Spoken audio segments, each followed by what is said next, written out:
प्राचीन काल से ही धर्म और संस्कृति के शिखर पर विराजित भारत ज्ञान विज्ञान का भी प्रमुख केंद्र रहा है। इसी दुर्लभ उत्कृष्टता के कारण समूचे विश्व में निर्विवादित रूप से भारत को विश्व गुरु माना जाता है।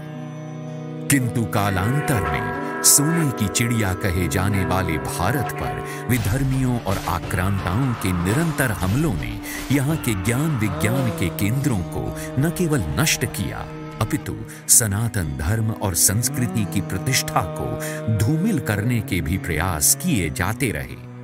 अपने कुत्सित लक्ष्य को पूरा करने के लिए विधर्मियों ने राम भक्त हनुमान, शबरी और निषाद राज के वंशजों को अपना निशाना बनाया। कुछ भोले भाले वनवासियों तथा ग्रामवासियों को कभी भयभीत करके तो कभी प्रलोभन देकर उन्हें धर्म मार्ग से विमुख किया गया। भगवान राम के इस परम स्नेही समाज में जब विदेशी मिशनरियों की गतिविधियों का विस्तार होने लगा तो पारिवारिक व सामाजिक बिखराव, गरीबी और अपने कर्तव्यों से पलायन तथा नशे आदि की लत के रूप में इसके दुष्परिणाम सामने आने लगे।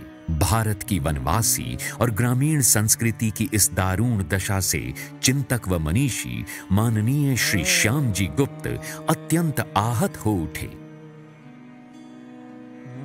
वनवासियों की आर्थिक बदहाली, अशिक्षा, अंधविश्वास और अपने मूल धर्म व संस्कृति के प्रति उनकी उदासीनता जैसे कुछ प्रश्न निरंतर उनकी अंतरात्मा को मथ रहे थे। जब मैंने वनवासियों के निकट जाकर देखा, मुझे लगा उनके अंदर कितना शौर्य है, कितना समर्पण है, कुछ भी करने का जज्बा है। केवल उनको समाज का प्यार और सम्मान नहीं मिला और इस देश की धार्मिक आत्मा को इस वनवासी ने जीवित रखा, उसको वो मान्यता नहीं मिली। मन में बड़ी पीड़ा हुई कि हमारे देश में यह इतनी बड़ी ऊर्जा आज छुपी हुई है। स्वामी लक्ष्मणानंद सरस्वती जी मेरे गुरु थे। उन्होंने मुझको वनवासी की पीड़ा से संबंध बनाया, एक प्रकार से अनुभव कराया और मुझे लगा कि इस वनवासी की धार्मिक भावना को हम आगे बढ़ा सकें तो हम देश को जगा सकते हैं। भारत की आत्मा धर्म में है और धर्म का प्रसार करने का दायित्व इस वनवासी को ही है। इसलिए ऐसा विचार हुआ कि क्यों नहीं हरि कथा के माध्यम से हम इस देश की आत्मा को जगाएं। बस उस देश की आत्मा को जगाने के लिए श्री हरि सत्संग समिति का निर्माण हुआ, हरि कथा योजना का प्रारंभ हुआ। श्री श्याम जी गुप्त के अविराम चिंतन मनन से उपजे संकल्प को आकार मिला श्री हरि सत्संग समिति के रूप में। संभवतः प्रभु श्री हरि तक उनकी पीड़ा के ये स्वर पहुंच गए थे। अपने सनातन धर्म और संस्कृति से जुड़े रहने की ललक वनवासी समाज के भीतर राख में दबी चिंगारी की भांति अभी भी मौजूद थी। अपनी युवा पीढ़ी की आस्था को ये समाज अपने पूर्वजों श्री राम, श्री कृष्ण, भक्त हनुमान और शबरी की प्रेरक कथाओं से जोड़ना चाहता था। माननीय श्याम जी गुप्त को उनकी इसी ललक में वनवासी समाज के उत्थान और उनकी प्रगति का बीज रूप दिखाई दे गया। उनकी दूरदृष्टि ने भांप लिया कि यदि वनवासी समाज के युवक युवतियों को ही कथा का प्रशिक्षण देकर कथाकार बना दिया जाए तो ये वनवासी कथाकार अपनी भाषा में अपने समाज को पुनः अपने मूल धर्म व संस्कृति से जोड़ने के विशिष्ट कार्य को कुशलतापूर्वक कर सकते हैं। इसी विश्वास के सहारे कुछ वनवासी युवक युवतियों को कथाकार बनाने के कार्य के लिए चुना गया। प्रशिक्षण केंद्र में इन वनवासी युवक युवतियों को 9 माह का कठोर प्रशिक्षण दिया गया। धीरे धीरे अनुशासनबद्ध होते हुए प्रशिक्षण की अवधि समाप्त होने तक न केवल इनका जीवन बदला अपितु एक प्रकार से इनका पुनर्जन्म हो गया और इन्होंने व्यासपीठ पर बैठकर प्रभु का गुणगान करने की योग्यता प्राप्त कर ली। अज्ञान का अंधकार मिटा तो भविष्य का सूर्य इनके जीवन में मानो सफलता और सम्मान की किरणें बिखेरने को आतुर हो उठा।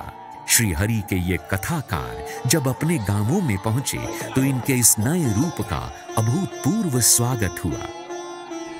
बहनें भी और भाई भी कथाकार जो है ना वो तैयार होने लग गए और गांव-गांव के अंदर में कथा का प्रचार हो गया। एक आदमी को अगर आप राम के काम में लगा दोगे, राम की कथा के अंदर में लगा दोगे तो 10,000 यज्ञ करने का आपको फल मिलेगा। वो हमारे मन के अंदर में विचार था भाई भगवान के काम में लगाया जाए। जब संतों की ये वाणी है, संत ये कह रहे हैं तो इसके अंदर में जरूर कुछ ना कुछ सार है।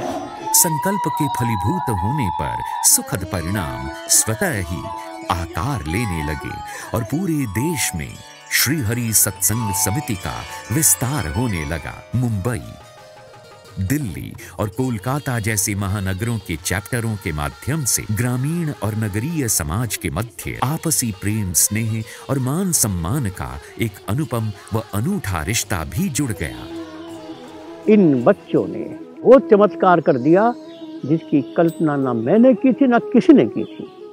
इन बच्चों ने अपने कथा के माध्यम से केवल लोगों के दिल को नहीं जीता, लोगों की भावनाओं को झंकृत कर दिया कि हमारे देश में ऐसी भी प्रतिभा है, ऐसे भी बच्चे हैं। बस वहीं से ये हरि सत्संग समिति हरि कथा को पंख लग गए और सबने इसका स्वागत किया। इसकी पीड़ा तो सचमुच में एक वनवासी वृद्ध ने ही पैदा की, इसमें मेरा कोई श्रेय नहीं है। हाँ, उनकी बात को मैंने स्वीकार किया और उसी में से यह धारा निकल गई। वनवासी युवा वर्ग में एक नई चेतना जाग उठी और इन्होंने विदेशी मिशनरियों के मानसिक गुलाम बन चुके अपने समाज को पुनर्जागृत करने का लक्ष्य बना लिया। श्री हरि कथा योजना का विस्तार किया गया और इन युवाओं को उन्हीं की भाषा में श्री राम कथा और श्रीमद् भागवत कथा का प्रशिक्षण देने के लिए देश भर के विभिन्न स्थानों पर प्रशिक्षण केंद्र स्थापित किए गए। आज हजारों वनवासी युवा भाई बहन कथाकार के रूप में अपने अपने क्षेत्रों में प्रभु के नाम का गुणगान करते हुए स्वधर्म के प्रति अपने समाज में चेतना की अलख जगा रहे हैं।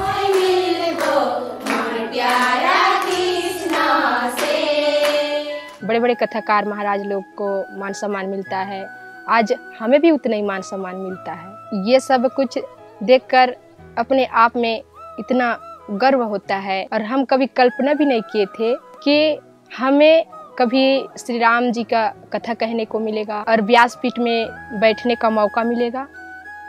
सोचे भी नहीं थे कि हम वनवासी क्षेत्र के, ग्रामीण क्षेत्र के एक बालिका होने के नाते ये सब कुछ असंभव था, लेकिन आज श्री राम जी की कृपा से संभव हो गया। अविराम सांस्कृतिक आक्रमणों के कारण भारत के वनवासी क्षेत्रों और सुदूर ग्रामीण अंचलों में अनेक सांस्कृतिक परंपराएं और देवस्थान विलुप्त होने के कगार पर पहुंच गए थे। अपने पूर्वजों के आदि धर्म से वनवासी समाज विमुख होने लगा था।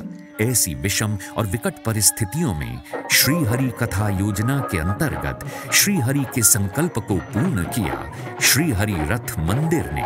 आज भगवान श्री राम अपने रथ पर आसीन होकर स्वयं पहुंच रहे हैं अपने वनवासी प्रियजनों की कुटिया तक।